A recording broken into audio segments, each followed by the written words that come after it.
a long-awaited, we've been waiting for 5 years for this publication to appear from Chester Douglas and his co-workers. I've just had a chance to get into that study, and I got to say that that there are some real problems with the Douglas study, not the least of which was in Douglas's case. First of all, he says the conclusion basically that Douglas reaches is that there doesn't seem to be a dose-response effect between fluoride bone levels and the incidence of osteosarcoma.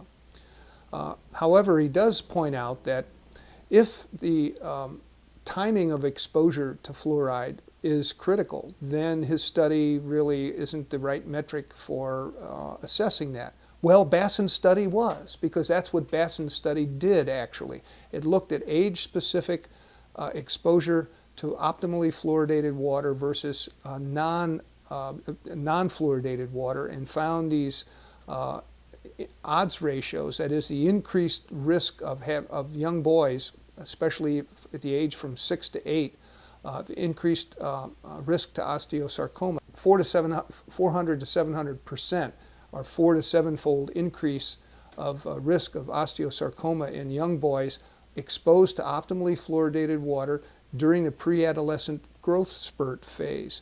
This is a time when long bones are growing at a very high rate, and Bassin's study showed that kids, young boys, exposed at that age had this very significant increase in risk.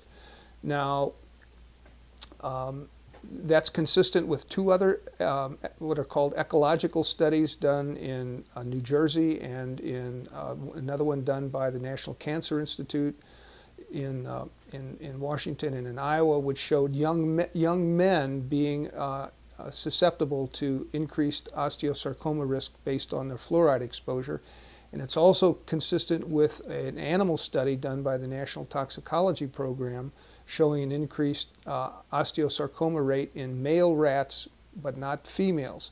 So osteosarcoma being apparently being a sex-linked condition, that's very significant. And what Douglas did in his paper, in addition to admitting that this critical age-specific exposure was not considered in his study, he also points out, it appears to me that what Douglas and his co-workers did was cherry-pick data. For instance, there were 25 cases. I should point out, by the way, that Douglas was the PhD advisor for Elise Bassin. When Elise Bassin published her study, it was Chester Douglas' signature at the bottom of the title page that allowed that thesis to be entered in for completion of Elise Bassin's PhD degree. So these cases that Bassin used were available to Douglas.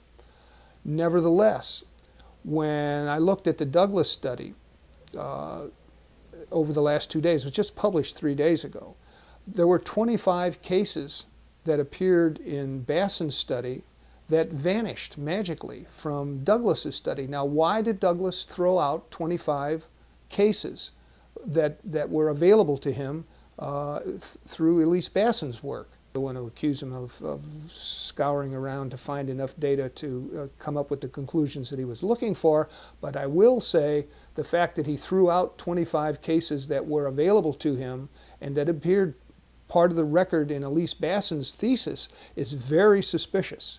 It's very suspicious to me, and I think anyone else who takes a real hard look at that piece of data, at that publication.